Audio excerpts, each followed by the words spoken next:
hey, we should start an esports channel together. People are going to say no to you. That was one of the biggest mistakes of my life. At the end of the day, that's what I do. And it's scary. Basically, all it means is spend enough time with yourself, by yourself, with no distraction. Your dark side of you, the demon side of you, the monster, as I like to call it, he gonna show up. I feel like I can connect to that. There's no other way except to have structure and discipline. That's what you have to do. I don't care what you do. It's everything you do in life has to do with communication. It has to do with interacting with other people. Why not be the best you can be at that? Would you say that was also the time where you learned the most about yourself? Rejection is one of the hardest things for the average person to deal with. That's one of the hardest things to learn, to understand that people in life are going to say no to you. This is the Nico Lagan Show. Frankly, motivation is bullshit. What you need is discipline, and your mindset is the difference between success and failure. Warning. This show contains explicit content. Listener discretion is advised. Real, raw, and shooting you straight. This is the Nico Lagan Show. And now your host, Nico.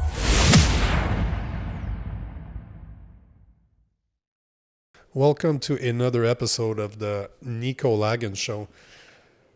I got the pleasure to be with a very, very smart young man. You're a young man, right? Yeah. Yes, sir.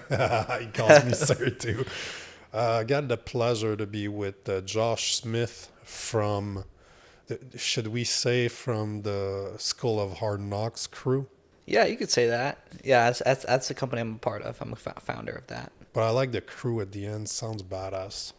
It is kind of badass. That is what I would associate us as. Yeah. It's definitely as a crew. Because we do just about everything together, except, live in the same place. Yeah. It's for having spent time with you guys quite a bit, actually, over the past few weeks. And, yeah, man, you guys are fucking amazing. Like, you got James, you got Josh, and then you got Jack. Yes. 3 J's, 20, 22, 24, two of them being brothers. Tell us, is that something you talk about, actually, how you guys met? Do you talk about this on all of your 1.7, 1.3 million Never. people? So let's touch on that, because this is very interesting. I know the story, but it's a very interesting one. So how the hell did you guys came to be? Yeah, so it's an interesting story. So this is the age gap. So I'm the oldest. I'm 24, and then you got Jack, who's 22, and then James, who's 20. And we all grew up in the Northern Virginia area together, and we actually met through Boy Scouts. Yeah. And little did we know that a couple years later we would all be business partners, because to be quite honest with you, like we were always cool in the same Boy Scout troop. We went through a lot of bonding experiences together, some interesting stories there that I won't get into right now.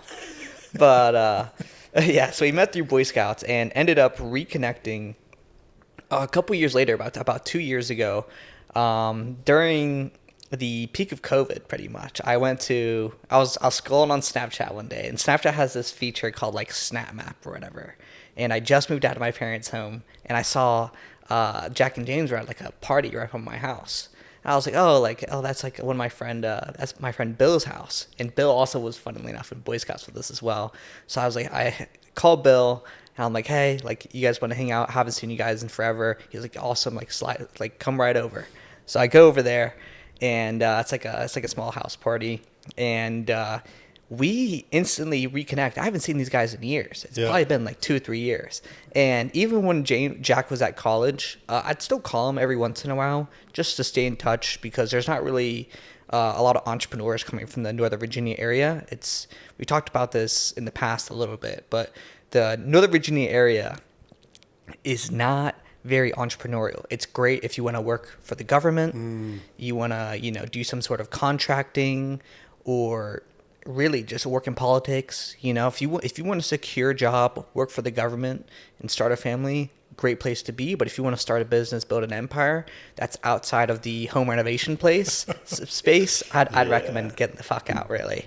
Yeah. But so we reconnected at the party. And we're like, yo, we have so much in common together. Let's do something. So I didn't know what it was going to be yet, but they were interested in starting something together. So a week later, I give them a call, and it's like 11 at night. And I'm like, hey, we should start an esports channel together, because I'm a huge lover of video games. I loved like video games, like competing in that, all that sort of stuff. And they're like, you know what, like, let's do it. We know the content game pretty well. We all have backgrounds in it, so let's do it. And we did do that for a couple months. We grew a esports highlights channel to about 10K in about 3 months. Yep.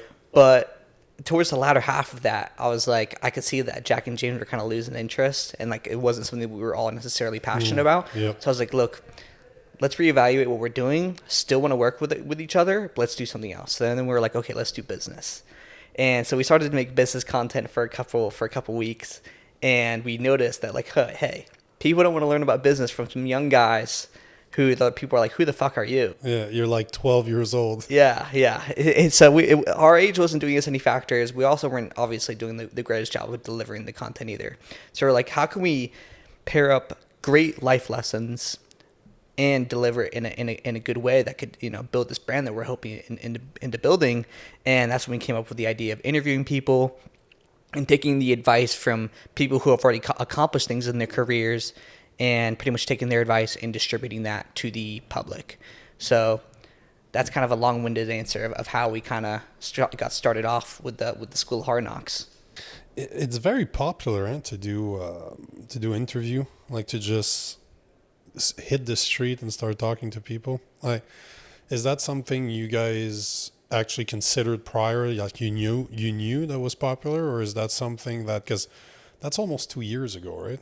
That you guys started? Yeah, about a year and a half. Yeah. And I don't remember it being that popular, because right now it's super popular. Like you see it all the time, especially, man, those really hurt my eyes. But guys, they're just looking out for women. How much? What's your body count? And like no intelligence at all behind the content. But Yeah.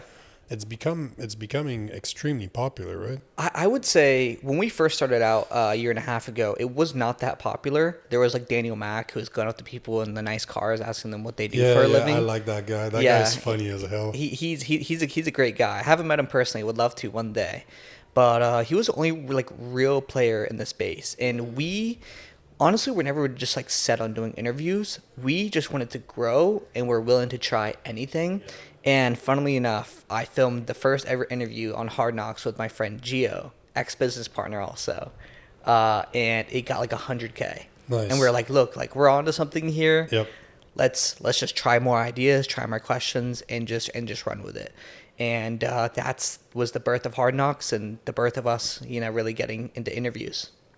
It's clever. Like for the people out there that's never approached complete strangers and try to get their opinion on something, it's not that easy.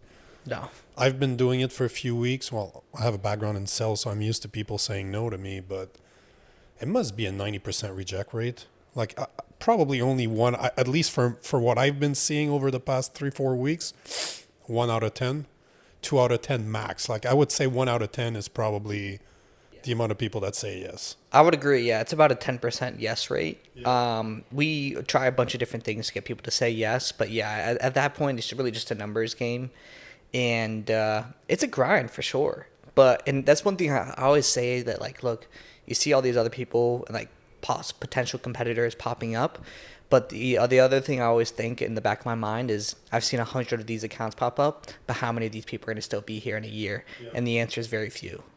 But I think it goes further than that. One of the things that I find brilliant about what you guys do is that you already understand at 20 years of age that people are going to say no to you. People are good. Like rejection is one of the hardest things for the average person to deal with.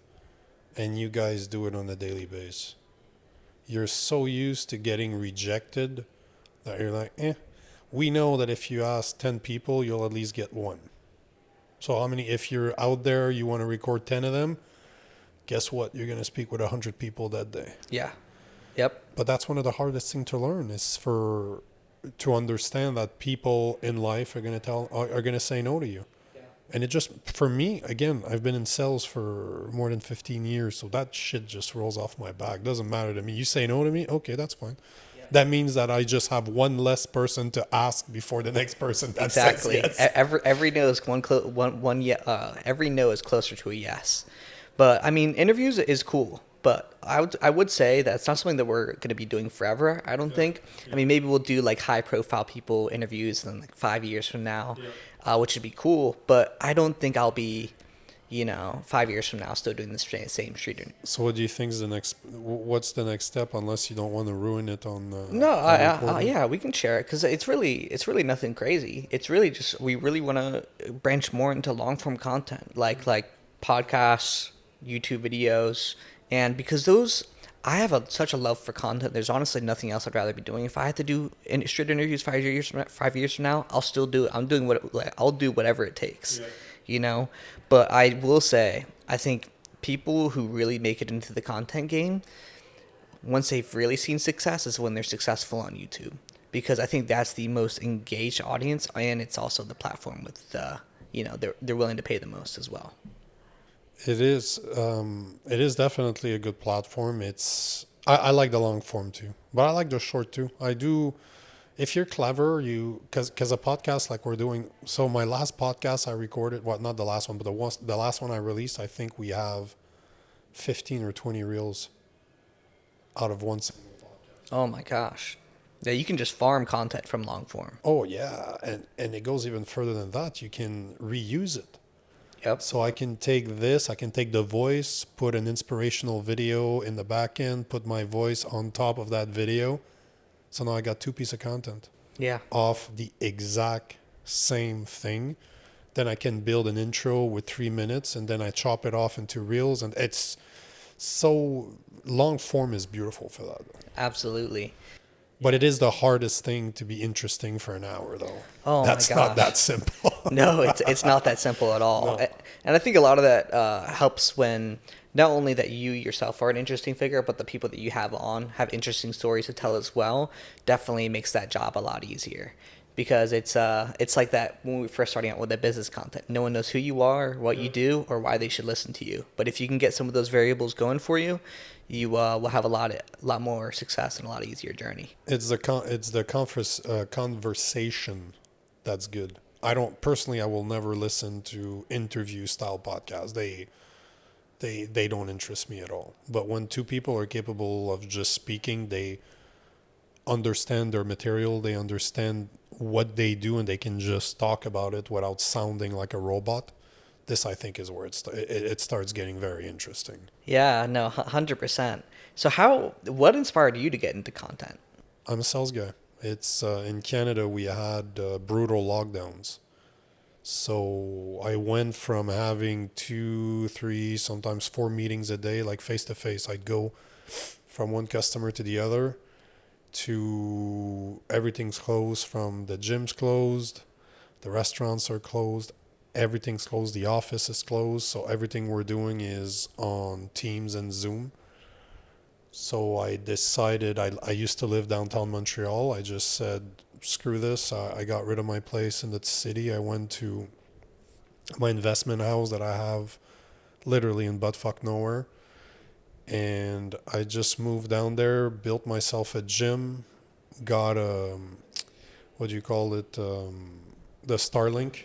Yeah. So that I could have good internet. And How did that work, by the way? I've never met someone that's used Starlink. I have 2. You have 2? I have one on my RV and I have one at my house in Canada too. How is it? It works great. You can transport it pretty much anywhere. That's amazing. You just need to have a clear line of sight to the satellites, but it's some places it works better than others, but it's always good. Like I've always been able to do something with it. But I also have like 100 gigs planned on my cell phone just in case it doesn't work, so that I can upload content and content and content. Right? Absolutely. But yeah, it's just one of those things that if there's one thing I would say to the younger people out there is when you start your career, like I started my career right out of a call, like I went out of college, I worked as technical support in residential internet service in Canada. It fucking sucked. But I've always knew that it was a stepping stone. So I went from residential, then I went to business. Then when I was in the business field, I became one of the guys doing the programming in the back end. And then somebody recognized that I had more talent. So they're like, we're going to put a suit on you and you're going to do technical sales. So, and then for the next 12 years, that's what I did. But 2.5 years ago, when COVID happened, I sat down. I'm like, okay, I can't control what's going on with COVID. I can't control the restrictions. There's nothing I can do about that. What do I control? What are my skills? What am I good at? Then I realized that after 12 years of sales, I've done so much face to face that what's the difference between me doing a sales call, trying to sell 100,000, 500,000, $1 million solution to someone, and just talking to somebody like you about whatever the fuck we feel like talking about. Yeah.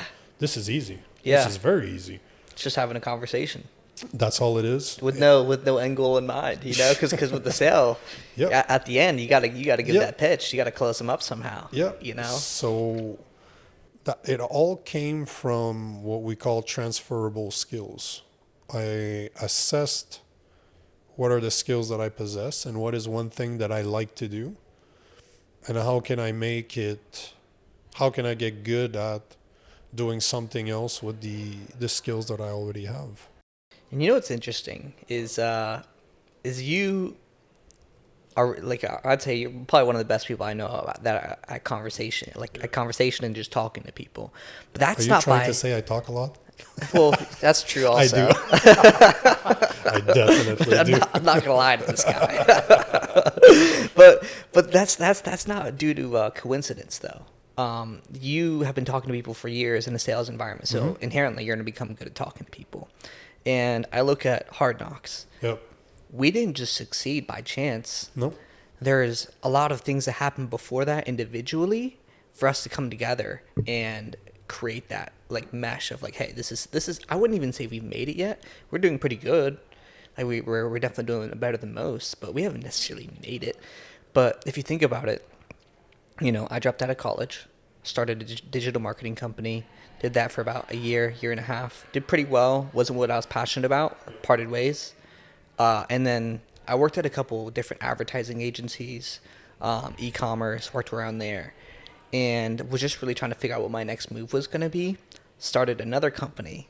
It was a digital marketing company for insurance, and that was one of the biggest mistakes of my life. Biggest lesson I've learned though. We created an offer. So it was a great offer. It was like get 30 confirmed leads, and or your money back plus $1,000. So that was like the killer in the sale. Is like we'll guarantee it, and we're so confident we'll give you money if we don't. You know, and people loved it. But what happened is the downfall of it is it was for life insurance, and Facebook does not like life insurance ads. I mean, you can make it work. You got to be very touchy with the algorithm. Wasn't able to get that through the Facebook algorithm, and just like that, just company just fell apart because we weren't able to deliver due to the always having your ad account restricted. But what I'm trying to say here is that nothing here or nothing that actually ends up building something is due to happenstance. It's more because their experiences in the past that's led them to be good at what they are at today. But I think it goes even further than that. If you look at, I was a sales engineer, which means I was the technical aspect of sales. So I would always be partnered with a sales guy or a saleswoman, obviously, but I'd always be partnered with a salesperson that would entertain, that would really be there to maintain the relationship with the customer. They would find the customer, they would have the relationship with the customer. I would almost come in as a third party saying, okay, he's trying to sell you something, you want something, obviously, or else we wouldn't be here. What do you want? What does your business do? Why does it do it? What's their plan 3 to 5 years? What can we do to make your business more successful? At the end of the day, that's what I did. So my goal was to take information out of people, seem as threatless as possible, seems as all I needed is to be able to take information out of people, do it, make a solution with it, and sell it back to them. What's harder than to get information out of people that don't want to talk? Oh, almost impossible. So what did I do? I didn't just rely on my natural skills. All I read for almost 5 years is psychology books. I wanted to understand how to create rapport with somebody that I don't know? How do I step into an office, step into a meeting with someone, and within a minute have that person trust me? Yeah. How do I do it? And this is where I just started about reading about psychology, one book after the other, after the other, after the other. And I think I recommended it. It was either to you or to Jack, but Just Listen. That book is fucking amazing. This is, if there's one book out there that you should master, it's Just Listen.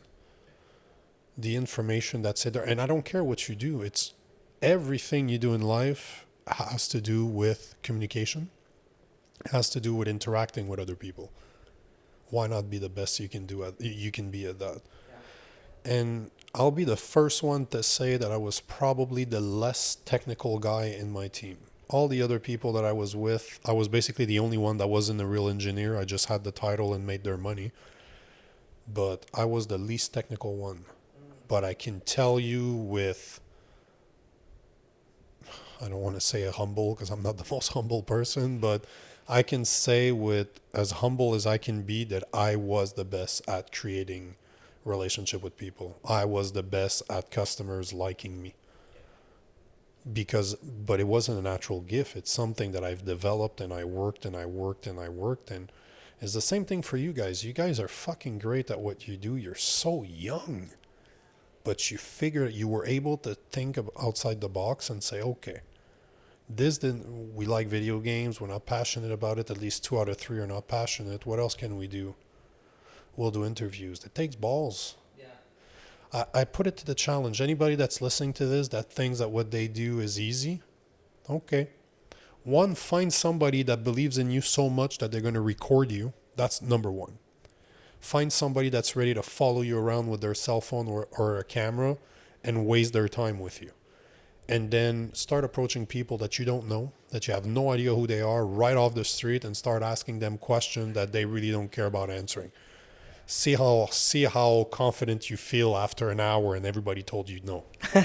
No, but seriously. Yeah, I know that's really how it is. Especially if you're starting out by yourself, you have to pay someone or have a really good friend who's willing to follow you around, hold that camera, because it's really, that's the thing with, especially with the creator business is you, especially, we filmed a video together a week ago, a week and a half ago.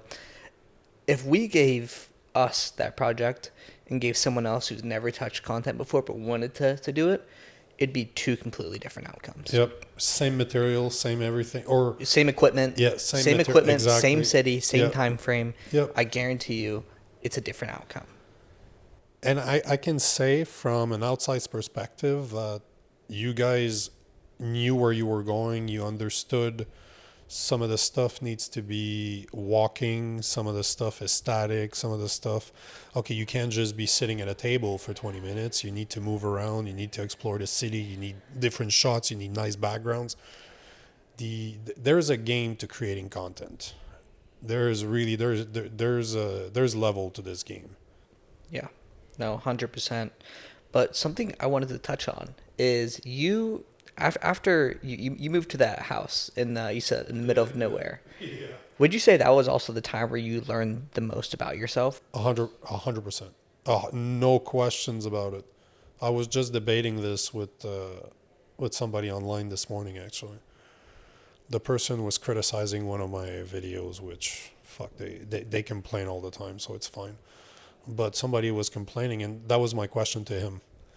It's like, okay, he kept on telling me that, oh, let's talk in 20 years when I have more experience. Like, he was telling me that. I'm like, okay, sure, no problem. How much time have you spent alone, bro? When's the last time you spent weeks and weeks and weeks by yourself in the woods with no distraction?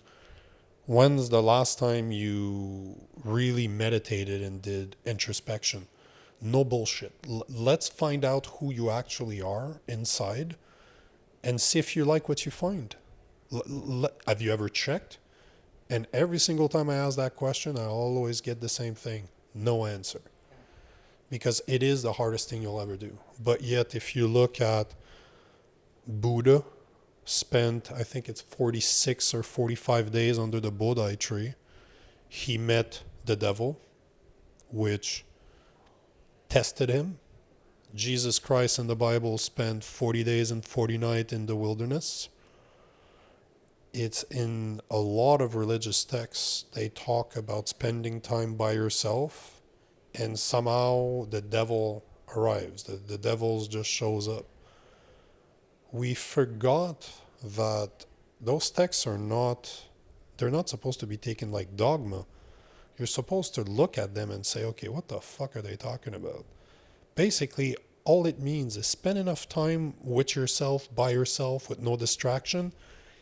Your dark side of you, the demon side of you, the monster, as I like to call it, he gonna show up.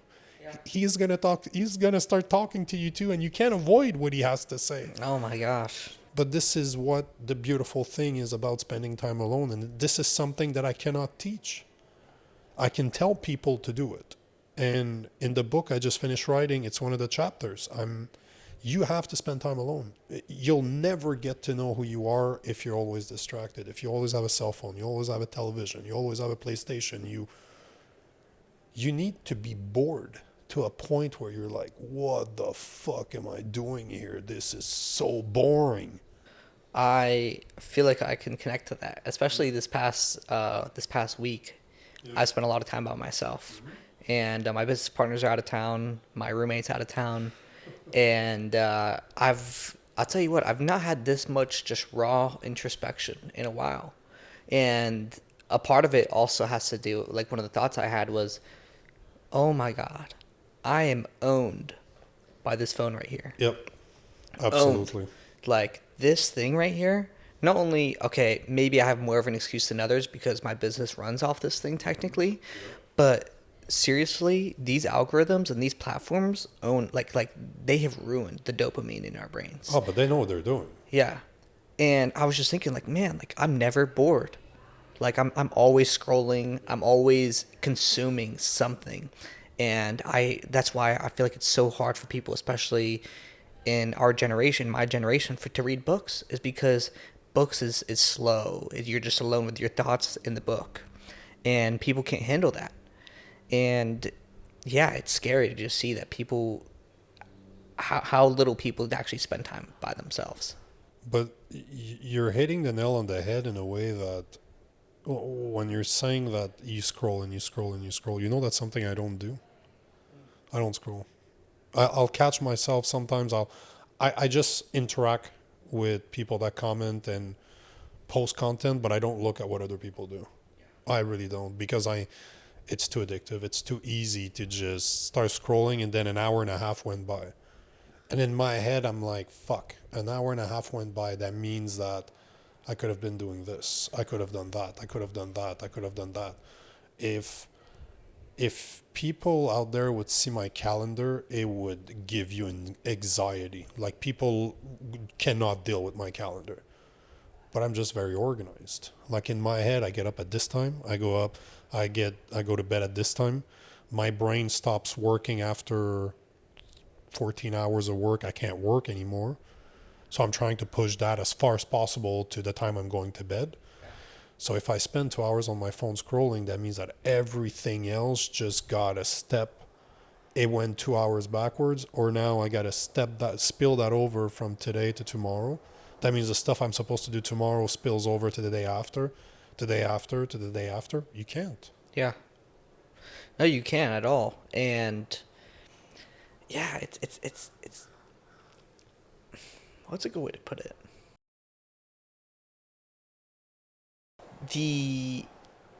Honestly, I just lost my train of thought. Well, let me ask you this. Do you think that, because you guys are out there, this is your business, this is where you make your money, is content creator. Do you find it that inspiring to watch what other people are doing? Does it impact your work that much? Or are most of the ideas that you guys get just your ideas and you're just like, you know what, we're going to try this? It's both, actually. A lot of it does come from ourselves, but also I feel like in the game of, I guess you'd say, making it, I feel like you do have to model after what works to understand why it works. So, like, you look at someone like Kanye West. He didn't become great at producing beats because he just had all these magical ideas in his head. He recreated all the greatest beats in all of all time, and he was like, okay, this is how I do this, and then you really start to understand, okay, this is why this works, this is why this sounds good, and I feel like that's the kind of the similar approach that I take with content. But in terms of do I get inspired by others? Yes, but there's also the other aspect of no, and some of the people that some of the content that I consume is nothing but distractions, and that's something that I feel like I've been doing a lot of like introspection lately, especially at this point in my life right now. Like I've moved away, I have no family near me, I haven't really made any like great friends in this city yet, so it's just me. Besides when I'm not working. And I've been thinking about, wow, like I need to wipe all these distractions off my phone, because that other half of content is just like hot girls, lust, and it's just like this is providing nothing but terrible thoughts and just distractions. And this is where self-control, self-mastery, temperance comes into play, and that's the hard part, is really to be able to say, I do a shit ton of research, but I don't do it on social media. I don't do my research on Facebook, on Instagram, on TikTok. I do it on YouTube and I do it on Google. But I'll spend a lot of time on YouTube trying to see how other people do a certain things or whatever little trick I can learn. But it's dangerous. So dangerous. Because then you can roll over videos that have nothing to do with what you're trying to do. That shows you stuff that they know that are gonna addict you, that the dopamine's gonna race through the roof, that you're just gonna be, oh shit, I need to watch this. Well, that's the dangerous thing, is because of the way the algorithms work. You don't, even though you don't subscribe to that, that really hot girl or whatever it may be, it's still gonna show up. It's always gonna show up, and it's scary. Because I want to do my best to stay focused during the day, and then next thing I see is just this video, and I'm just scared for my kids, because like, how can I even control what my kids are gonna see? They're gonna be 8 years old seeing something insane, and I'm like you shouldn't be sexualized like this at such a young age. And see, this is the issue. This is one of the other problems that I really have with with way the social media is working today, is the over sexualization of everything. And it's not just social media, but it's the movies, it's everywhere you look now. It's sex, sex, sex, sex, sex, because sex sells. Yeah. Before your time, we had a joke. We were before, because you're way too fucking young, but back in the 2000s when the internet started, or just before the 2000 when it really started, everybody made it a joke. There were so many songs about this, that the internet's for porn. That's it. That's all it was for. All the traffic on the webs was to see naked girls. Yeah. And you think about it, marketers know this. They know what sells. That's why they show you. Women know it works, so they will show you more of what you want to see. And they're going to make shit ton of money doing it. But how do you prevent your little girl of becoming one of those women? How do you prevent your little boy from becoming one of those guys? Because at one point, like we were talking about this before, there's not a more powerful being on this planet than a beautiful, desirable, intelligent woman. If a woman has those three, this is scary. And I've met women like that before, and it is scary. They're sexy, they're beautiful, and they fucking know it. Those women can control whoever they want. They can control whatever man that's out there. They're going to be able to control it, or at least mass, like the vast majority of them. But this is not what we're talking about here. We're talking about low-hanging fruits, like really not intelligent women, just women that are out there to show boobs because they're making money. Yeah. So who's to blame? Is it the woman that's doing it, or is it the guy that consumes the content? Ultimately, I mean, you can't blame someone for making that content at all. So I really think it's ultimately on the end consumer, because the reason I think it ultimately comes down to the end consumer is because the algorithm is going to show you more and more of what you tend to consume and watch longer. So ultimately, you need to look at the man in the mirror and realize that you are the problem. So for me, it's like, hey, I'm also consuming this content, so I am part of the problem as well. But I guess it's really just like how would you suggest that like young like just stop the scroll, or how would you suggest young men like trying to separate yourselves from this overarching problem that we have to deal with? I think it comes down to hopefully education from a strong man. There's one of my friend that was telling me this the other day, and it fucking blew my mind. Within a span of 5 minutes right now, you can go on Pornhub. You can see hundreds and hundreds and hundreds of naked women.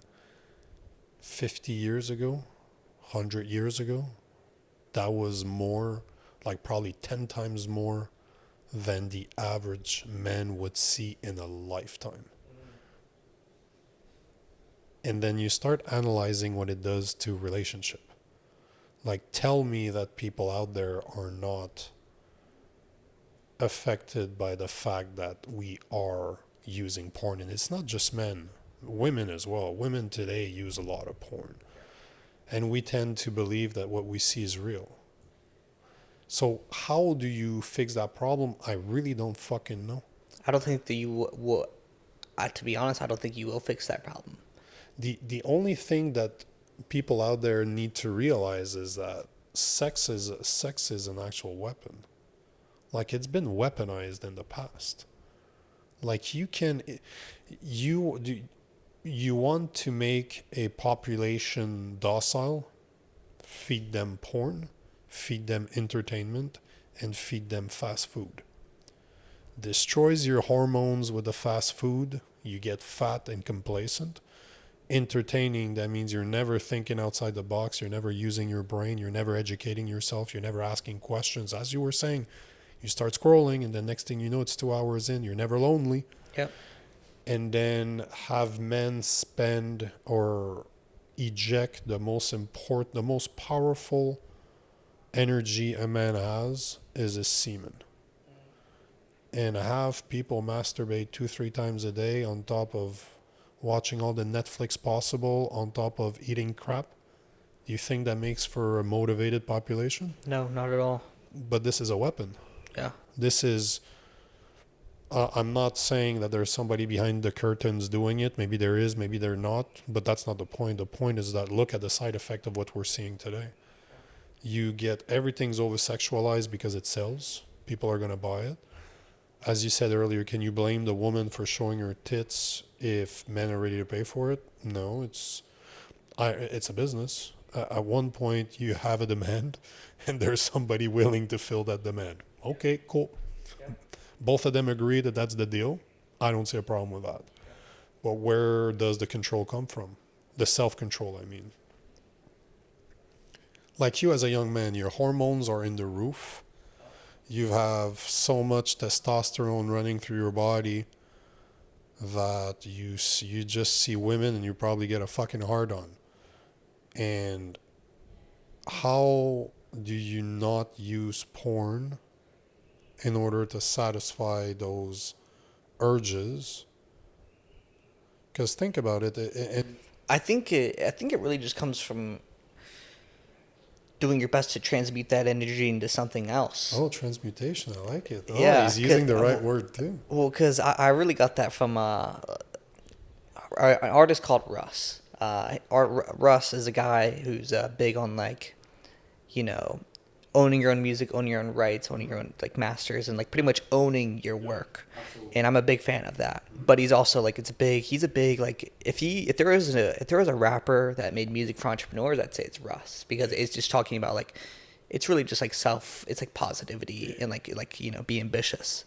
And that's something that he talks about is that energy, like you said, that like testosterone that you have as a man and that sex drive that you have, if you can, instead of going on Pornhub and just like masturbating, you can go ahead and transmute that energy and go to the gym, or go work on a project.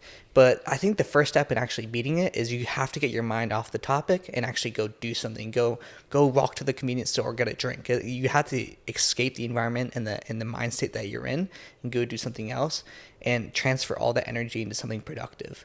But I think most people just need to understand and learn that is like, if you can do that, anything's possible, because that's one of the hardest urges you can deal with as a man. I would say it's the hardest. I don't think there's a harder.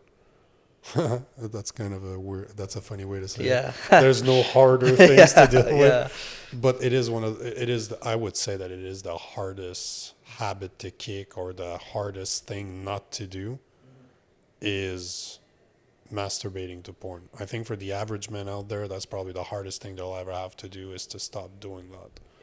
But like you said, you're 100% right. But I think that you also need to be, the hardest parts to be recognizing that there's an issue. Like any issue out there, you want to recognize that it's an issue first and foremost.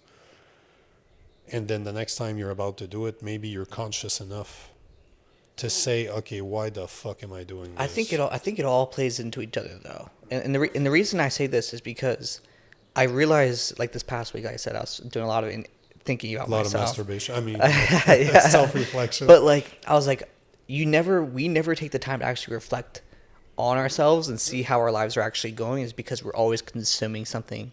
And when you're always consuming, you never take time to actually take a step back and be like, hey, how was my day today? How did I perform? Did everything go well?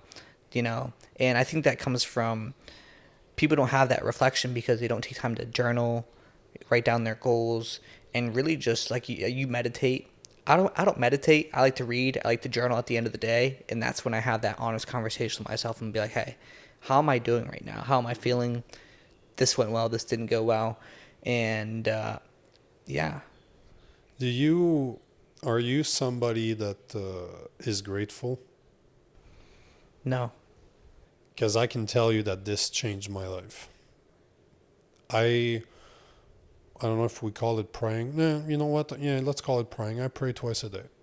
When I get up in the morning and right before going to bed. I've been doing it for 5 to 10 years now. And one of the things that I do every single time is I thank whatever the supreme power is. I always finish the same way, saying, thank you, I'm grateful for everything you're doing. And as I say that, all the things that is going well in my life always pop into my head. So at the same time, I'm putting it out there that I'm grateful for X, Y, Z. That means that every day I practice gratefulness. And this is one thing that really changes your mindset when you can sit down and realize that, okay, this is all the good stuff that I have in my life. You have to be grateful for that. Because it all starts there. If you're not grateful for what you have, you're not enjoying what you're doing, why the fuck are you doing it in the first place? Yeah. Or what's the motivation? What kind of put you on that journey though? Because I can't imagine, like I don't know necessarily your entire story. So when would you say you started to be like, hey, I am kind of in control of my own destiny, my own future, and start to really invest into self-education and gratefulness, meditation, and really working on yourself? Like at what age and how did that what was that turning point for you? In my 20s. It wasn't a very fast process. And this comes down to why I want to help men kind of get on the same path that I was on, but fast track that path. Because I didn't have somebody to teach me this. Like I did not have the father figure to teach me this stuff. And even if I did have a father figure, if I judge by most parents that are out there, they wouldn't have known the information I needed to know. They didn't know the information that I've learned over the past 20 years. But it's really the day that I've done a lot of very stupid shit. Like I dropped out of school. I was 15 years old. I started doing drugs. I was 14. Year after, I wasn't in school anymore. I was selling drugs. I was making money so that I could continue doing drugs. And my dream was to become a rapper. Like, this is before Eminem ever existed, right? Or at least he wasn't popular back then. And one day I did this for 5 years. I was at a point where there wasn't, there's sometimes you need to dig a hole so deep that you have to look at yourself for what you are. I was a drug addict. I was an alcoholic. And I was to a point where I was going to live in the streets. This is the situation that I found myself in. Somehow, you know what I was saying earlier, that somehow the universe listens. Somehow my mom calls me. I've been living by myself for years at that point, and she calls me and she's like, "Are you tired of your life?" Like, how the fuck does that happen? Yeah. And moving back to your parents when you're 20 years old is a step back for most people, right? And think about it. That's the age of James. James is 20. Like, the path difference between him and I is just astonishing. But imagine that he had the structure. So he will have avoided all those years that I spent doing dumb shit. All the years that I caught up to that shit. Because that's another thing. Like, if you're going back to school when you're 20, that's something I should have done. I didn't have a fucking high school diploma. I was 20 years old. I had to go back and do this shit. Then I had to go to college. Then I had to start working. So by the time I'm starting to work, people have been working for 5-6 years. They have all that. They have 5 to 6 years on me. So I had to catch up this shit. So I realized, I'm like, okay, what do I have? Balls. I figured that out pretty fucking young, that I had really big balls. Like, I'm ready to do what it takes to do something, and I have really strong work ethics. I don't know where it came from. I don't know if I've developed it or I think some people, I've wondered about this. I don't know that discipline can be taught. I think some people are disciplined by nature. You can exercise it. You can become better at it. You can become somewhat disciplined, but I think the really, really disciplined people out there, I think they're born with it. I think there's a gene. I'm hoping that I'm wrong. I would argue that. The only reason I do say that is because I feel like, let's just say the military, for example. A lot of people. It's definitely very hard to just form discipline. But if you put yourself in an environment, so I think it's either one of two things. You either put yourself in an environment like, let's say, the military, for example, where there's no other way except to have structure and discipline, and that's what you have to do. Or the second thing is where you're so unhappy with your situation and and yourself, to where you force yourself to change because you can't stand it looking at the man in the mirror, and that's when you're like, okay, it's time to make a change.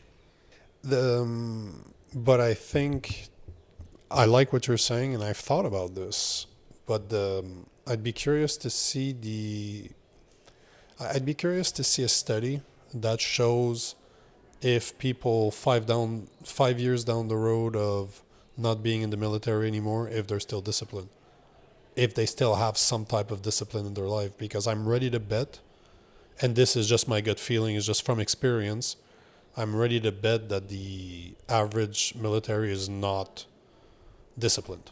It's really that they are held to such a high grade of accountability.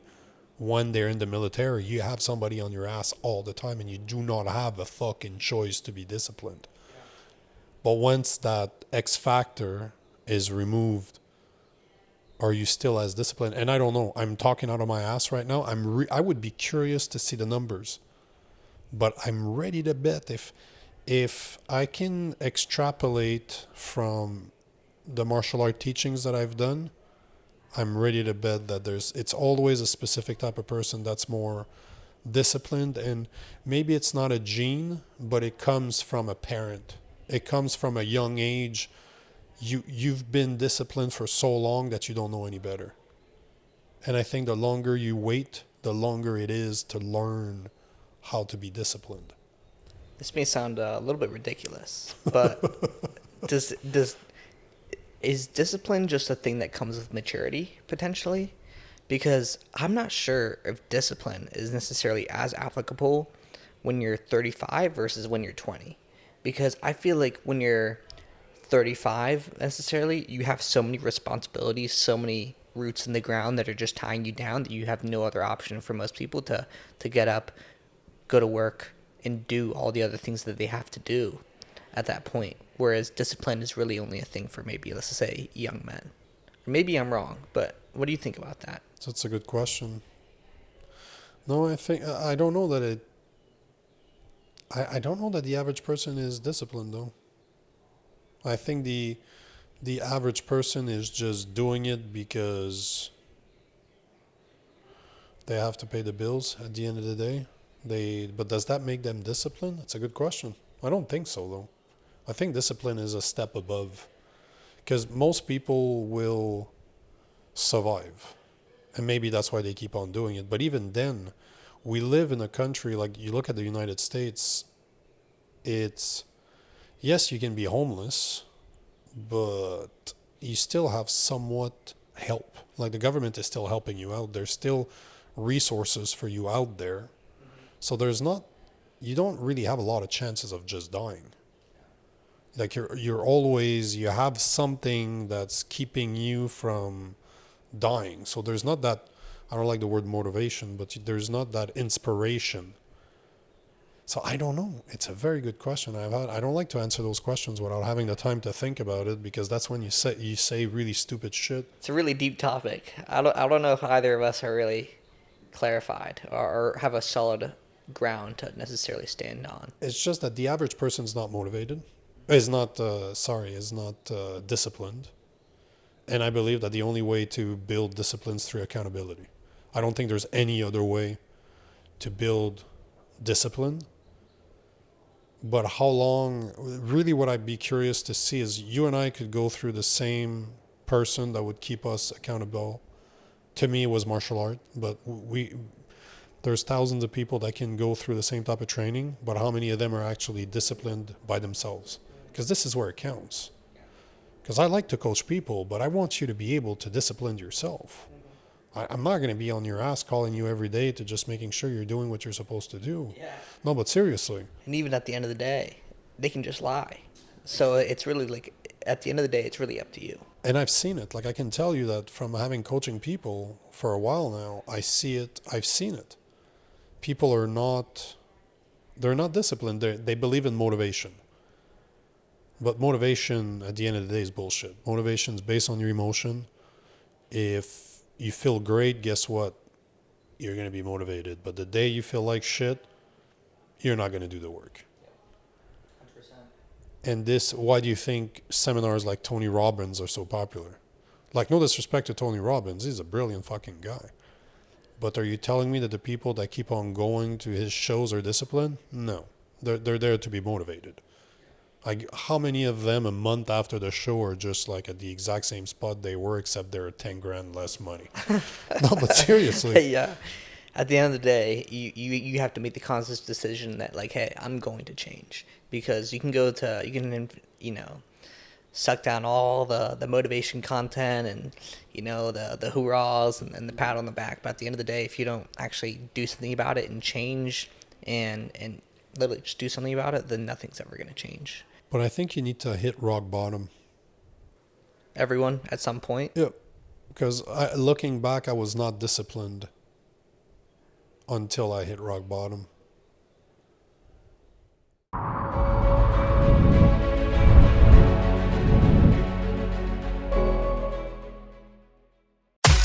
You've been listening to the Nico Lagan Show. Nico has been involved in the martial arts for 20 years. He's a Muay Thai coach, focus coach, podcaster, and sought-after public speaker. We hope you've enjoyed the show, and we hope you've gotten some useful and practical information. We'll be back soon, but in the meantime, find us on Facebook and Instagram at Coach Nico Lagan and on YouTube at The Nico Lagan Show. See you next time.